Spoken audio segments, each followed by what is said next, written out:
She walked into a room full of dangerous men, set a cake on the table in front of Korea's most feared mafia boss, and said, "Nobody should be alone on their birthday."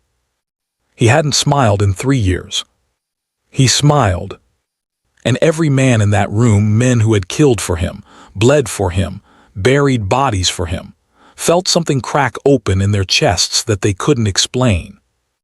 This is the story of Esther, a broke, exhausted, beautiful black woman raising a child alone in Seoul, and Jeon Hak-yeon, paralyzed, abandoned, terrifying, the man the underworld called the Silent Dragon. They had no business falling in love. Love didn't care. Bell, if you're already feeling this, subscribe right now and hit the notification bell, because this channel is where love stories go to tell the truth. Now let's get into it. The message came at 11:47 on a Tuesday night. Esther was on her knees on the bathroom floor of her tiny Itaewon apartment, scrubbing tiles she'd already scrubbed twice because scrubbing was the only thing that quieted the noise in her head. Her daughter, Zara, 5 years old and fierce as fire, was finally asleep. The dishes were done. The lesson plans were marked. Esther taught conversational English at a small language academy 3 subway stops away, 6 days a week, 8 hours a day, for a salary that covered rent and groceries if she was careful and prayed nothing broke. Nothing was supposed to break. Everything always broke. Her phone buzzed on the edge of the sink. Unknown number, Korean digits she didn't recognize. She almost ignored it. She learned to ignore a lot of things since moving to Seoul 2 years ago: the stares on the subway, the landlord's comments about her hair, the loneliness that sat on her chest like a second person some nights. But something made her look. "You cleaned my building every Thursday night for 4 months. You always leave the elevator smelling like something good. Tomorrow is my birthday. I don't expect you to care. I don't know why I'm sending this." Esther sat back on her heels. She read it 3 times. She worked a second job, cleaning offices and lobbies in a high-rise commercial building in Gangnam, Thursday nights, 10 to 2 in the morning, after Zara went to sleep and Mrs. Park next door agreed to listen for her. It was grueling. It was necessary. Esther had never thought about who lived in that building after hours, who might be watching the lobby cameras, who might notice the woman with the headscarf and the mop who sang softly to herself when she thought no one was listening. She typed back, "Who is this?" The reply took 4 minutes. She imagined whoever it was on the other side hesitating, deleting, retyping. "Nobody important." She almost laughed. It was such a sad answer, such a quietly devastating thing to say about yourself. She typed, "Everyone is important. Happy early birthday. How old?" Another long pause. 34. "Any plans?" "No." One word, but the weight behind it, she felt it through the screen. Esther had a gift, a terrible, beautiful gift, for feeling the weight behind words. It was what made her a good teacher. It was what had made her fall in love with the wrong man 6 years ago and end up raising his daughter alone in a country that wasn't hers. She felt things too clearly, too quickly, too deep. She should have said happy birthday and put the phone down. Instead, she typed, "What do you like, cake-wise?" The high-rise at 14 Seongnam-dero was not a regular office building. Anyone who mattered in Seoul knew that. Anyone in the wrong kind of business anyway. The upper 6 floors, floors 22 through 28, belonged to the Jeon organization. Not officially. Officially, those floors housed a private consulting firm, 3 shell companies, and a legal practice whose senior partner had never actually practiced law. But the men who came and went from those floors at odd hours, the black cars that idled in the basement, the security cameras that blinked red instead of green, these were signs that the people who knew how to read them understood immediately. Jeon Hak-yeon had built his empire by the age of 29. By 31, a rival's bullet had taken it from him, not the empire but his legs. The shooting happened on a bridge in Mapo at 2 in the morning. Hak-yeon had survived. 3 of his men had not. The surgeon who worked on him for 11 hours told him, with the careful neutrality of a man who'd learned not to have opinions about his patients, that the spinal cord damage was permanent, that he would not walk again. Hak-yeon had looked at the ceiling of the private hospital room for a long time after that. Then he'd asked his second-in-command, Jeon Hak-yeon, to bring him his laptop. He'd run his organization from a wheelchair for 3 years, and he'd done it with a coldness that had become legendary, restructuring, expanding, eliminating rivals with the calculated patience of a man who decided that if he couldn't move through the world, he would make the world come to him. His men were loyal. His enemies were afraid. His reputation was immaculate and merciless. He had not, in those 3 years, celebrated his birthday. He had not had anyone to celebrate it with. His mother was in Busan and they hadn't spoken since before the shooting. She'd found out about his business through channels he couldn't control, and the silence between them since then was an ocean he didn't know how to cross. His closest lieutenant, Jeon Hak-yeon, had sent a brief message that morning. "Happy birthday, boss. You want me to arrange something?" Hak-yeon had typed back, "No." His other men were loyal, not personal. There was a difference. They would die for him. They would not sit with him. He'd spent most of his 34th birthday reviewing invoices and watching the lobby security feed on the screen mounted beside his desk. A habit, not a paranoia, he told himself, though the line between those two things had blurred years ago. And that was how he'd watched her, Esther, every Thursday night for 4 months. He'd noticed her first because she was different, not just her face, not just her beautiful deep brown skin that the fluorescent lobby light somehow couldn't flatten, but the way she moved. Most people who cleaned the lobby were efficient, mechanical, somewhere else in their heads. Esther was present. She wiped down the security desk like it mattered. She lined up the lobby chairs with small adjustments, stepping back to check the symmetry. Once he'd watched this 3 times since. She'd found a child's drawing crumpled near the elevator, smoothed it out, and propped it against the security desk where someone might reclaim it. She cared about spaces she didn't own. He'd found that extraordinary. He'd found her extraordinary. He had not intended to text her. He'd obtained her number through Jeon Hak-yeon, who hadn't asked questions, because Jeon Hak-yeon never asked questions. And Hak-yeon had stared at it for 6 weeks before the specific loneliness of turning 34 with no one in his penthouse, and a whole year's worth of silence pressing down on him, had made his thumb move before his better judgment could intervene. He stared at her last message now. "What do you like, cake-wise?" She was asking about his birthday cake, as if it were the most natural thing, as if strangers texted each other at midnight about cake all the time. He never told anyone he liked red bean. He typed it anyway. Esther Francis had come to Seoul because of a lie, stayed because of her daughter, and built a life, because she had no other options, and option-having had never really been her strong suit anyway. The lie was her ex's, Kofi, Ghanaian and gorgeous and completely in love with a version of their future that existed entirely in his mouth and nowhere else. He'd been offered a position at a Seoul tech company. He'd made promises about what their life would look like. The apartment, the income, the partnership. She believed him because she'd wanted to, because she was 26 and in love, and her mother had warned her, and she'd thought her mother was just afraid of change. Kofi had lasted 4 months in Seoul, met someone at his company, left Esther 7 months pregnant in a country where she didn't speak the language, with savings she could count and a stubbornness she could not. Zara was born in a Seoul hospital with a Ghanaian grandmother on video call and a Nigerian nurse who held Esther's hand and said, "You're stronger than you know," honey, in an accent that made Esther cry for 3 different reasons.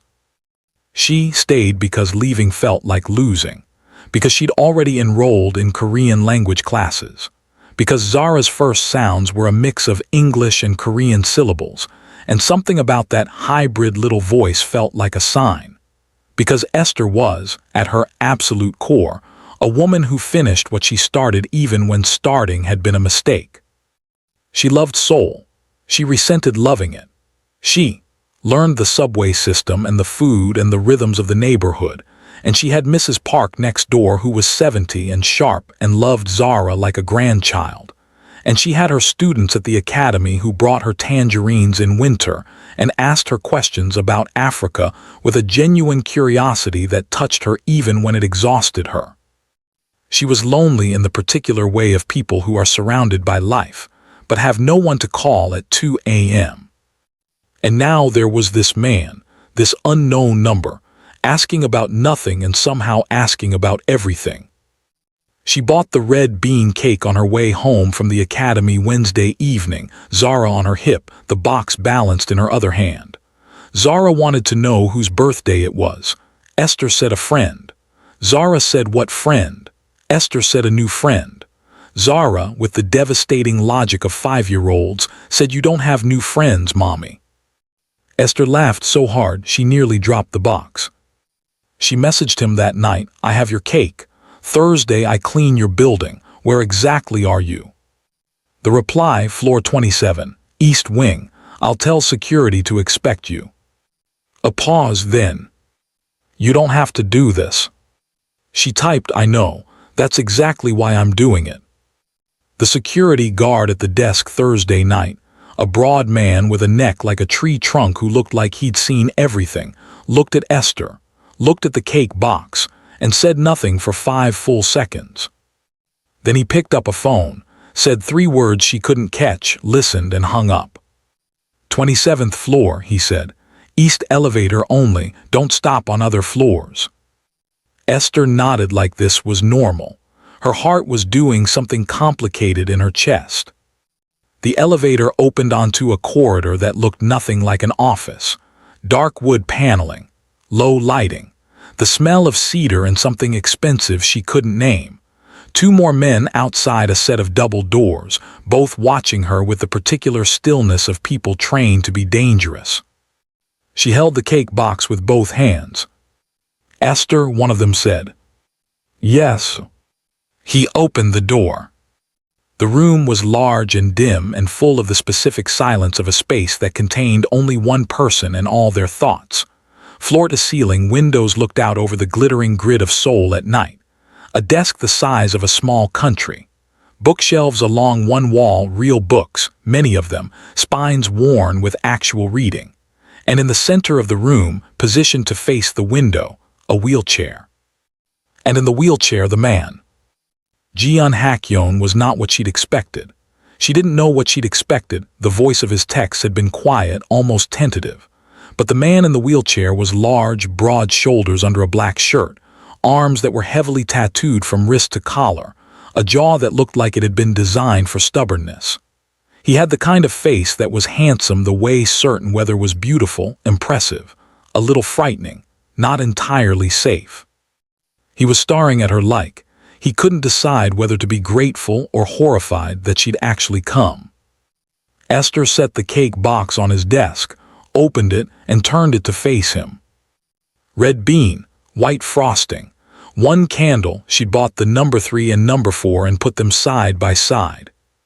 I didn't have birthday candles at home, she said, so these are what we're working with. His jaw tightened.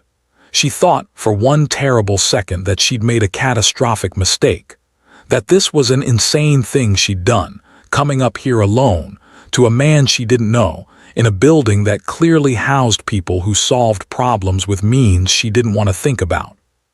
Then Jeon Hak-yeon looked at the cake, and something happened to his face. It was subtle, a fractional softening around the eyes, a shift at the corner of his mouth. If you weren't watching for it, you'd miss it. Esther was watching for it because she watched for things. Sit down, he said. His voice was low, accented, careful with English the way people are when it's a language they've studied rather than absorbed. Please. She said. I don't, he started, stopped, tried again. I don't understand why you came. Yes, you do, she said. You texted a stranger at midnight because you were alone on your birthday, That's the answer to your own question.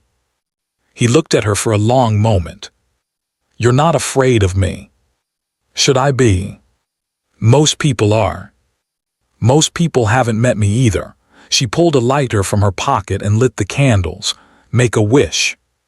He stared at the small twin flames. The light caught the planes of his face, the ink curling up his throat, the place where something old and guarded lived behind his eyes. He leaned forward slightly and blew them out. She didn't ask what he wished for. Some things you don't ask. It became a ritual, without either of them declaring it one. Esther cleaned the lobby, took the east elevator up. Spent an hour on the 27th floor. They ate or drank tea or sometimes sat in a silence that was, strangely, the most comfortable silence she'd experienced in Korea. She told him about her students, the funny things they said, the particular joy of watching someone's face when a language clicked into place for them. He listened with the full-body attentiveness of someone who'd spent years in rooms where listening was survival. He told her almost nothing at first, pieces gradually, that he'd grown up in Incheon working class, the kind of neighborhood that taught you to take what you needed before someone took it from you, that his father had been absent in the fists and silence way that some fathers were, that he'd been brilliant at school, at math and strategy especially, and that the first person who'd recognized that and offered him something for it had been a man in the organization, and he'd been 16 and hungry in every sense, and the choice had felt like no choice at all. "Do you regret it?" she asked one night. "Every day," he said, "not the power, the cost of it." She understood that, the cost of choices made from survival. She had her own ledger. He asked about Kofi once, not his name, just Zara's father. She told him the shape of it without the specific grief, and he listened without filling the air with opinions, which was exactly right. "She sounds exceptional," he said about Zara. "She's 5 and she already has stronger opinions than most adults I know. She takes after her mother." Esther looked at him. He looked back, and the steady directness of it was something she felt in her sternum. Do Kyung had served Jeon Hak-yeon for 9 years. He'd seen the man negotiate with people who had weapons on the table and not flinch. He'd seen him make decisions in crisis situations with a calm that bordered on supernatural. He'd seen him, in the aftermath of the shooting, remake himself from the inside out with a discipline that was almost brutal in its determination. He had never seen him laugh. He heard it coming from the East Wing office on a Thursday night in February, 3 months after Esther had first appeared with the cake, and he stopped in the corridor with his hand on a file folder and simply stood there. It was quiet laughter, low, a little rusty like something that had been locked away and was relearning how hinges worked. But it was real. He could tell the difference between performance and real. It was foundational to his job. He walked back to his own office and sat down, and thought for a long time about what it might mean that the most feared man in Seoul's underworld was laughing on a Thursday night with a Ghanaian woman who cleaned the lobby and brought him tea in a thermos, because she'd noticed the building's tea was terrible. He thought it might mean everything. The problem with becoming real to someone in Hak-yeon's world was that you became real to everyone in his world. It was Do Kyung who warned her, quietly, one Thursday when Hak-yeon was on a call and she was waiting in the corridor. He appeared beside her like a specific shadow. "You understand what this building is," he said, not a question. "I have guesses," she said carefully. "Your guesses are correct." He studied her. "You're not from here. You have a daughter. The people who are enemies of this organization, and there are several, will eventually notice you if they haven't already. Are you telling me to stop coming?" A pause. "I'm telling you to be aware." She went home that night and sat in the dark after Zara was asleep, and was honest with herself about what she was doing. She was falling for a man who was paralyzed and powerful and profoundly isolated, and who looked at her like she was the only unguarded thing in his guarded life. She was falling for him in spite of knowing what he was, or maybe partly because she understood what survival cost and didn't hold its price against the person who'd paid it. She was also aware, in the clear-eyed way that women raising children alone become aware of things, that she had someone else to consider, that Zara's safety was not negotiable. She called him that night. They exchanged numbers weeks ago. Texts had evolved into calls that sometimes lasted 2 hours. "Kyung, talk to me," she said. Silence, then, "I know." "Is he right? Is it a risk?" A longer silence. She knew him well enough by now to understand his silences. This one was the sound of him choosing honesty over the easier answer. "Potentially. There's a faction I'm managing. It should be resolved within months, but..." Yes. She thought about it. "Okay," she said. "Okay, you'll stop coming." "Okay, I know the situation." She paused. "Hak-yeon, do you want me to stop coming?" The silence this time was the longest yet. "No," he said, "just that. The whole truth in one syllable." "Then I'll see you Thursday," she said. She brought Zara in March on a Saturday afternoon, when the building was quiet, and Hak-yeon had specifically, uncharacteristically, asked if she might. "I'd like to meet her, if that's all right." Esther had looked at that message for a long time. Bringing her daughter into this space was a different kind of commitment than coming herself. It was a declaration. She was saying, "You are real enough to know the most important person in my life." She typed, "Saturday at 3, she'll probably interrogate you." His reply, "Good, I'll prepare." Zara walked into the 27th floor office, looked at the man in the wheelchair, and said immediately, "Why do you have so many drawings on your arms?" Esther closed her eyes briefly. Hak-yeon looked at the 5-year-old solemnly. "They're stories," he said. "What stories?" "Long ones." Zara considered this. "My mommy tells me stories, but she doesn't put them on her arms."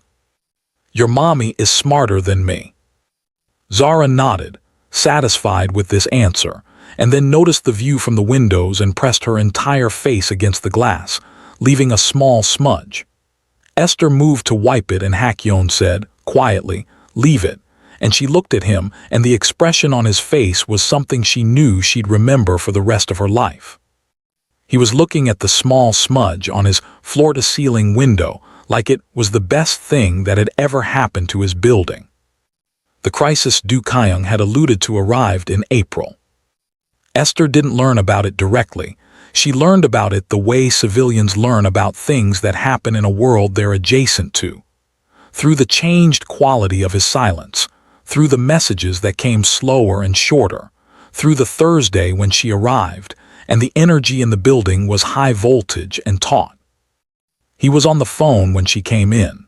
He gestured for her to sit, and she did, and she watched his face while he spoke Korean in a voice she hadn't heard from him before, flat and precise, and carrying a weight that she understood was authority of a very specific, non-negotiable kind. He finished the call, set the phone down, looked at her. "Someone threatened the building," he said. "My building 2 nights ago." She kept her voice steady. "What does that mean for you?" "For me it's managed." A pause. "Esther." She knew from the way he said her name. She'd known the moment she walked in. "For me too," she said quietly. "They've identified you, not your address yet, but they know you come here, they know what you are to me." He stopped. "What you've become to me." The room was very quiet.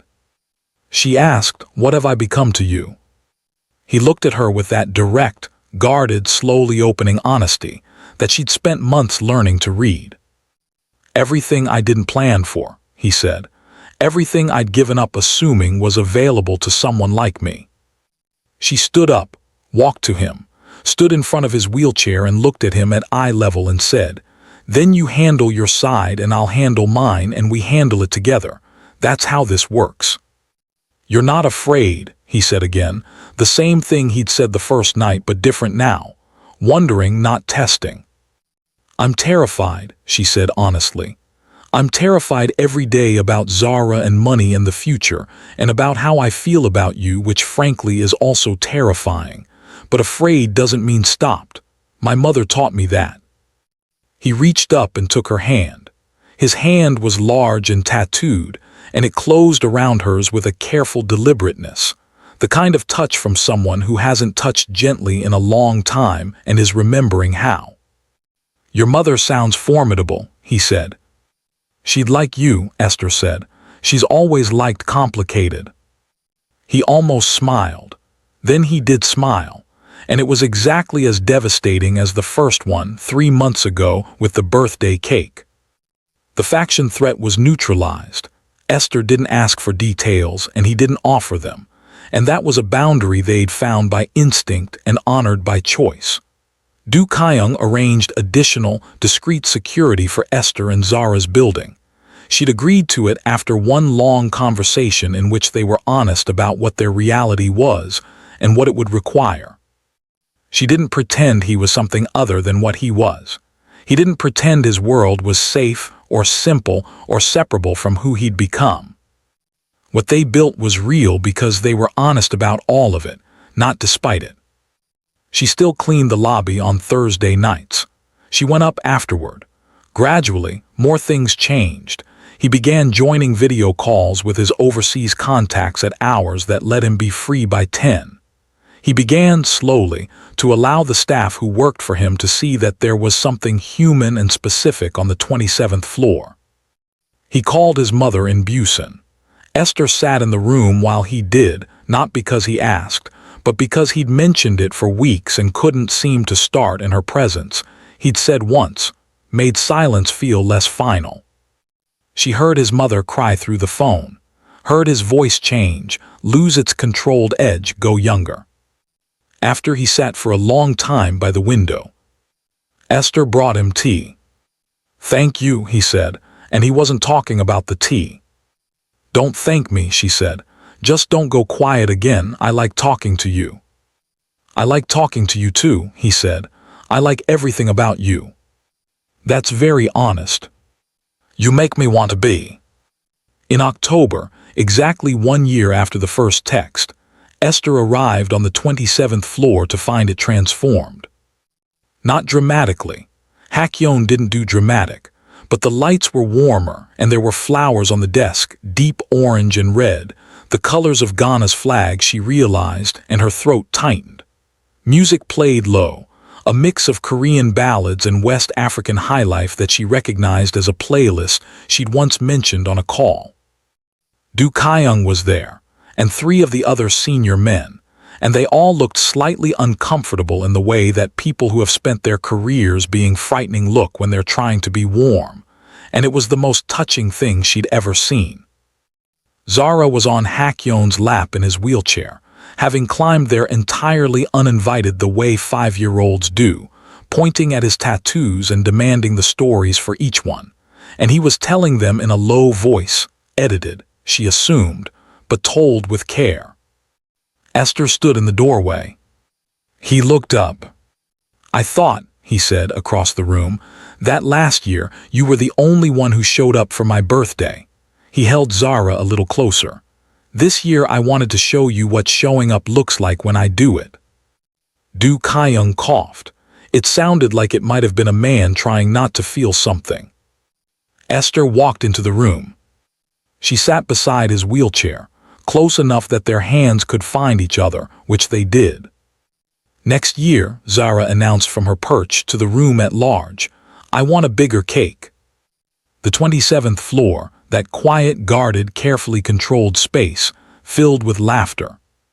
Love did not ask Esther to be fearless.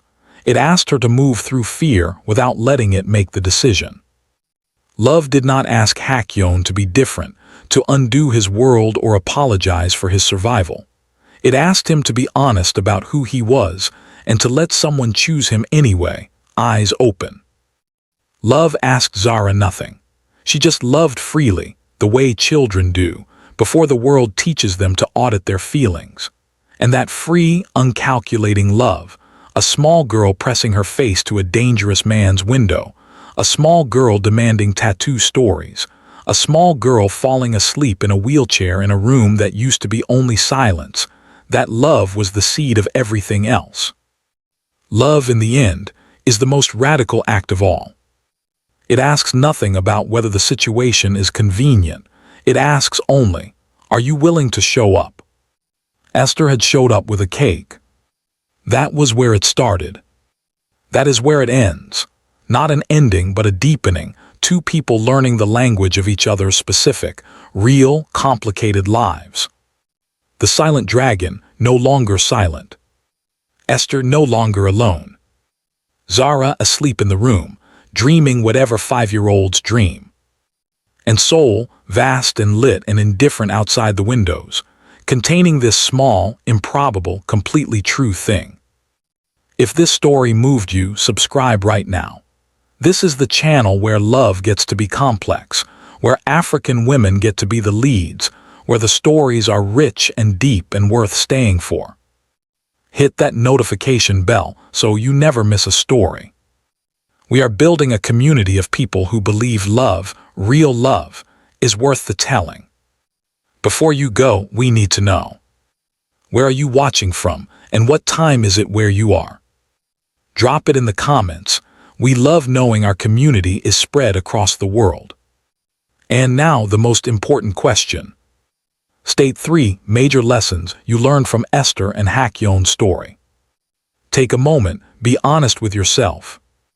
The best lessons are the ones that ask something of us. We'll see you in the comments. We'll see you in the next story.